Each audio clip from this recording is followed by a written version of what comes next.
Hello friends, I'm Harish Demla from Accurate Fortune Astrology। दोस्तों आज हम बात करेंगे कन्या लगन में यदि केतु छठे भाव में बैठ जाए तो हमें क्या फल देंगे। देखिए दोस्तों, छठा घर एक दुष्टाना भाव है। छठे घर से ज्यादातर बुरी चीजें देखने को मिलती हैं, लेकिन कुछ चीजें अच्छी भी हैं। सेवा भाव है, सर्विस का भाव है। ये जो भी हम लोगों को सर्विस देते हैं वो छठा भाव है। छठा भाव हमारी डेली लाइफ का है, डेली ऑब्स्टेकल्स का है। छठे भाव से हम देखते हैं ऋण यानी कि debts, disputes, litigations, enemies and diseases, ये सारी बुरी चीज़ें हैं। छठे घर से हम अपने स्मॉल पेट्स देखते हैं, हमारे छोटे मामा का घर है।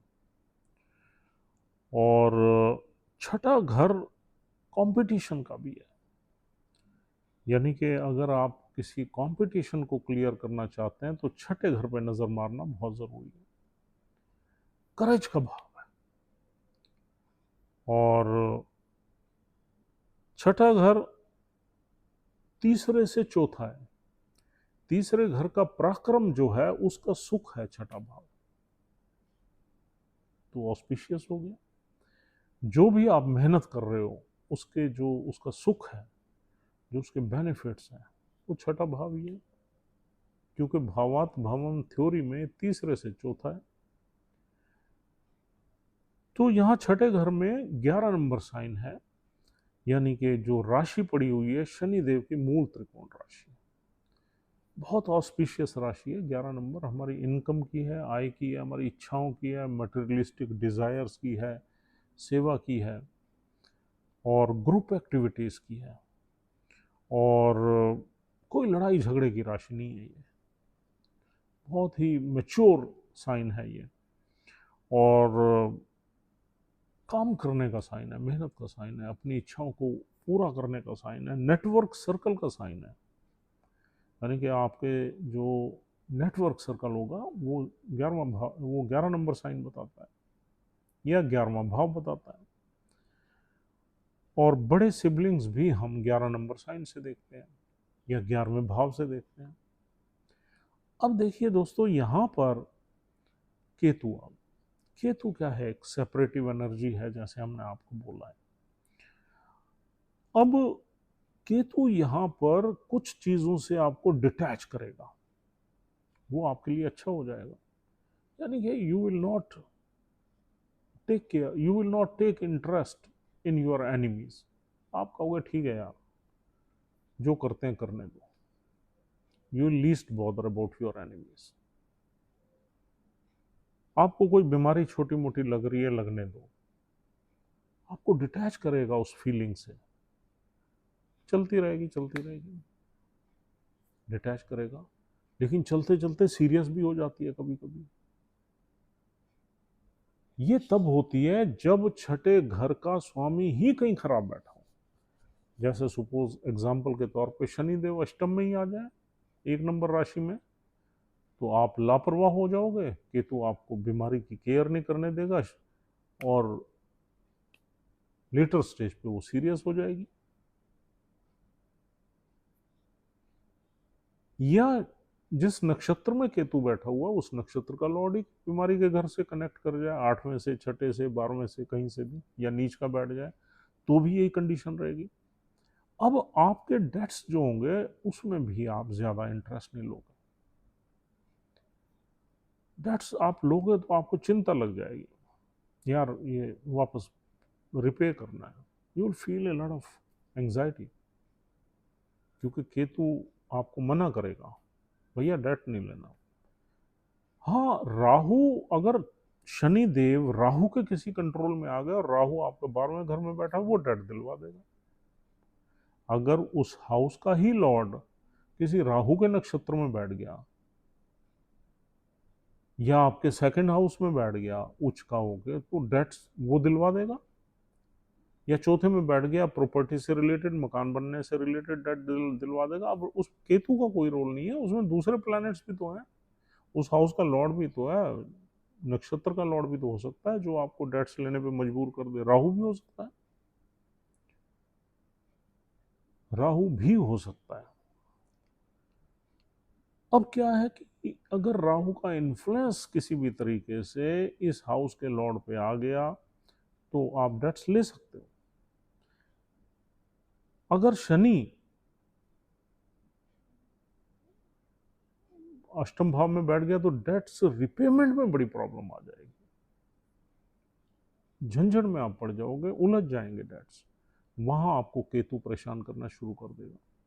तो केतु के दो रोल अलग अलग हैं, इसलिए केतु को और राहु को बड़ा मिस्टीरियस प्लैनेट कहा जाता है। इनके रिजल्ट्स कैसे मिलेंगे ये आपको नहीं पता। इसके लिए आपको 3-4 चीज़ों को ज़रूर देखना पड़ेगा कि शनिदेव की प्लेसमेंट कहाँ है, केतु जिस नक्षत्र में है वो नक्षत्र का लॉर्ड कहाँ है, केतु की दृष्टि चंद्र या सूर्य पे तो नहीं है। सूर्य और चंद्र तो अच्छे हैं आपके घर में, अगर सूर्य चंद्र अच्छे हों तो केतु के बुरे रिजल्ट्स कम मिलते हैं। अगर सूर्य चंद्र ही आपके वीक हैं तो फिर केतु के बुरे रिजल्ट्स ज़्यादा मिलते हैं। अगर चंद्र आपका पीड़ित है तो केतु प्रॉब्लम ज़्यादा दे देता है, क्योंकि सूर्य और चंद्र ये तो बिटर एनिमी है केतु का। मंगल के साथ भी केतु के कोई अमेजिंग रिजल्ट्स नहीं मिलते, शनि के साथ भी केतु बहुत अच्छे रिजल्ट्स नहीं देता। केतु शुक्र के साथ बैठ, देखिए केतु किसी भी प्लैनेट के साथ बैठ जाए कुछ ना कुछ डेफिशिएंसी देगा ही देगा। शुक्र के साथ अगर बैठ जाए तो वैवाहिक जीवन में थोड़ी बहुत कंफ्यूजन रहेगा, ट्रस्ट इश्यूज रहते हैं। बुध के साथ बैठ जाए तो मेमोरी हमारी बहुत ज़्यादा शार्प नहीं रहती और कहीं विद पैसेज मेमोरी कम हो जाती है, क्योंकि केतु एब्जॉर्व कर लेता है, जिस घर में बैठता है उसकी एनर्जी को एब्जॉर्व कर लेता है, चूस लेता है। दैट इज द रीजन कि उस घर से सेपरेशन बन जाता है। अब यहाँ पर अगर लिटिगेशन या डिस्प्यूट्स की बात करें तो केतु विल अवॉइड लिटिगेशन और डिस्प्यूट्स। केतु अगर कोई डिस्प्यूट हो भी गया ना तो केतु कहेगा यार फैसला कर लो, मेरे बस की नहीं है ये कोर्ट कचहरी के चक्कर काटना, बात करो फाइनल, आप अपना काम करो हम अपना काम करते हैं, जो लेना देना कर लो। Ketu is such a planet. Ketu will never involve with disputes. हाँ, अगर वो शनि की वजह से यार या नक्षत्र के लॉर्ड की वजह से डिस्प्यूट्स में आपको अंगेज होना ही होना है तो फिर केतु यहाँ पर बहुत ट्रबल देगा आपको।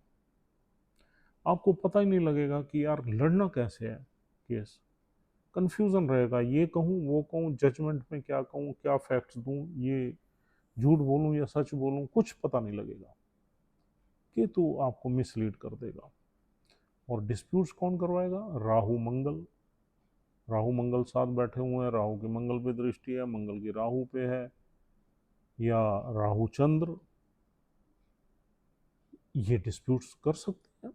या फिर सातवें घर का प्रॉब्लम या मंगल का बहुत खराब होना, छोटे भाइयों से डिस्प्यूट्स करो।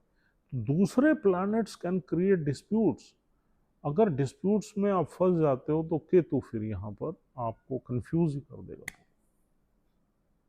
केतु का वो है ही नहीं पोटे। तो अब और इस भाव से क्या देखते हैं हम? छोटे मामा। छोटे मामा से कोई खास आपकी अमेजिंग रिलेशनशिप नहीं रहेगी। पेट्स, हाँ पेट्स आप पाल सकते हो। केतु रिप्रेजेंट डॉग्स, डॉग्स की एनर्जी केतु की है, तो यहाँ पर केतु आपको किसी पेट वगैरह को पलवा सकता है। और जो आपका नेटवर्क सर्कल है वो भी कोई यहाँ पर बहुत अमेजिंग नहीं रहेगा, और आपकी इच्छाएं जो है वो पूरी होने में बहुत टाइम लग जाएगा। 48 साल के बाद आपकी इच्छाएं पूरी होंगी जब केतु मैच्योर होगा। और इनकम भी यहाँ पर हम देखते हैं, अगर आप बिजनेस में हो तो this is one of the best placement. नौकरी में हो तो नौकरी आप कर नहीं पाओगे, यहाँ पर बीच में छोड़ ही दोगे आप, और आपको शुरू शुरू में कुछ कैरियर के बारे में बड़ा कन्फ्यूज़न रहेगा। लेकिन यहाँ डिसीज़न लेने में आदमी बड़ा तेज रहता है और डिसीज़न थोड़े से इम्पल्सिव रहते हैं, क्योंकि केतु एक फायरी प्लैनेट है, जो दिमाग में आ जाए एकदम कर लेता है। आदमी यहाँ पर धीरे धीरे रिचनेस भी की तरफ भी बढ़ जाता है, क्योंकि यहाँ राहु आपका 12वें घर में, 12वें घर में भी राहु आपको एक अच्छा स्कीमेटिक बनाता है, एक अच्छा प्लानिंग आप कर सकते हो अपनी लाइफ के बारे में, फ्यूचर को आप ओवरसी कर सकते हो। राहु 12वें घर में आपको विदेश की सेटलमेंट भी दे सकता है इस प्लेसमेंट में, क्योंकि राहु की 14 घर पे दृष्टि है, 12वें घर में बैठा हुआ है, तो जहाँ राहु है वहीं आप जाओगे ना, वहीं वहीं आपका दिल करेगा जाने का। तो फॉरेन की सेटलमेंट में ये हो सकते हैं। इसमें अगर एक एडिशन और हो जाए, सूर्य चौथे घर में आ जाए, सूर्य आपका भाग्य में आ जाए, या सूर्य लगन में आ जाए, तो विदेश की सेटलमेंट लगभग आपकी पक्की हो जाएगी। और दोस्तों, यहाँ बैठा हुआ केतु आपके 10वें घर को देखेगा।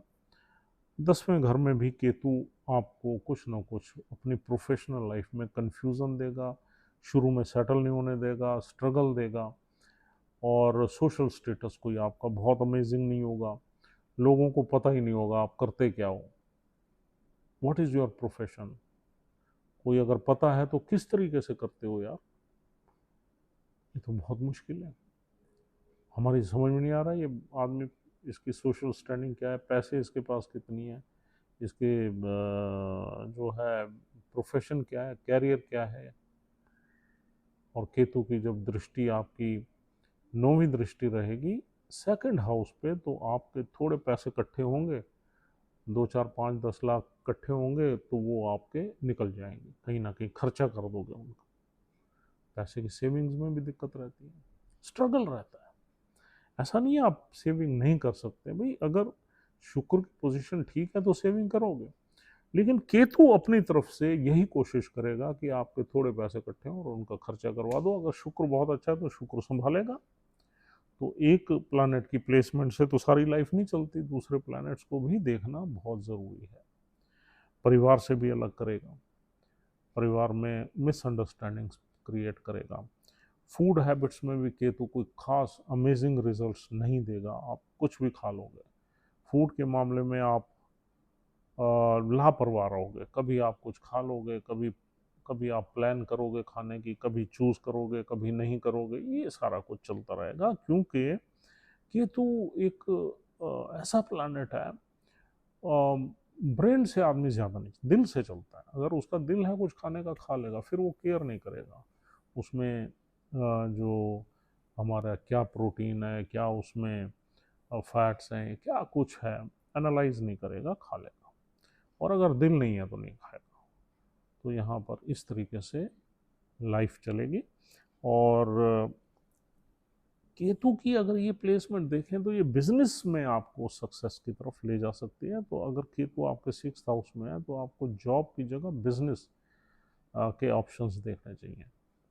Thank you very much once again for watching this video patiently. हमने यहाँ नक्षत्रों की बात नहीं की, नक्षत्र को जल्दी से बता देते हैं।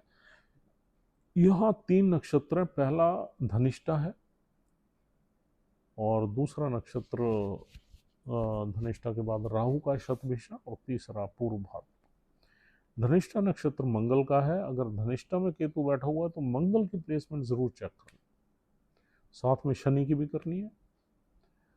और अगर मंगल देव अच्छे बैठे हुए हैं तो केतु यहाँ पर अच्छे रिजल्ट्स देने के लिए बाध्य है। और दूसरा नक्षत्र है आपका शतभिषा, उसमें राहु तो 12वें घर में बैठा ही है। केतु अगर राहु के नक्षत्र में है तो आप ये समझ लीजिए अब आपकी लाइफ में राहु का बोलबाला हो गया भाई। और केतु का यहाँ पर कुछ नहीं है, Rahu will dictate Ketu to do the things. जैसे हमने बोला है कि राहु, अब यहाँ पर आप लोन भी लोगे, यहाँ बीमारी भी होगी, यहाँ लड़ाइयाँ भी होंगी, लिटिगेशन भी चलेंगे, सब कुछ होगा यहाँ पर, क्योंकि राहु के कंट्रोल में आ गया केतु धन शतभिषा नक्षत्र में। राहु तो राहु है ही है, अब केतु भी राहु के नक्षत्र में राहु के हिसाब से काम करेगा। राहु कहेगा भैया मुझे 10 लाख रुपए डट चाहिए, दिलवाओ, क्योंकि उसी के घर बैठा है केतु। केतु कहेगा लो जी। ऐसे ही राहु आपके एनिमीज भी क्रिएट कर देगा, आपके लिटिगेशंस वगैरह में भी ले जा सकता है। और जॉब में भी आप काफ़ी दिमाग चलाओगे, क्योंकि केतु अब राहु के घर में, Rahu will dictate, Ketu will do. तो धनिष्ठ शतभिषा नक्षत्र में राहु की चलेगी, बाकी धनिष्ठा में केतु की चलेगी, और उसके बाद है पूर्व भाद्रपद, उसमें भी केतु की चलेगी। हालांकि जिस नक्षत्र में कोई भी प्लैनेट बैठता है उसकी से काफ़ी रहती है, फिर भी राहु और केतु जो है ना, ये बिल्कुल अपोजिट एनर्जीज है। इसमें अगर केतु राहु के नक्षत्र में आ जाए तो फिर राहु का बोलबाला रहता है, केतु के अपने फल कम हो जाते हैं। और अगर राहु केतु के नक्षत्र में आ जाए तो फिर केतु का बोलबाला ज्यादा रहता है, राहु छोड़ देता है। इस तरीके से देखना चाहिए। लेकिन फिर भी जिस नक्षत्र में भी यहाँ पर केतु बैठा हुआ है, उस नक्षत्र के लॉर्ड की प्लेसमेंट आपको बताएगी कि आप लाइफ में कितनी सक्सेस मिलेगी आपको और किस डायरेक्शन में मिलेगी। This is all for the day. Thank you very much once again. Take care. Try to subscribe our channel. If you are still a viewer, try to change your status by subscribing, ताकि आपका connection हमारे साथ बना रहे। Thank you very much.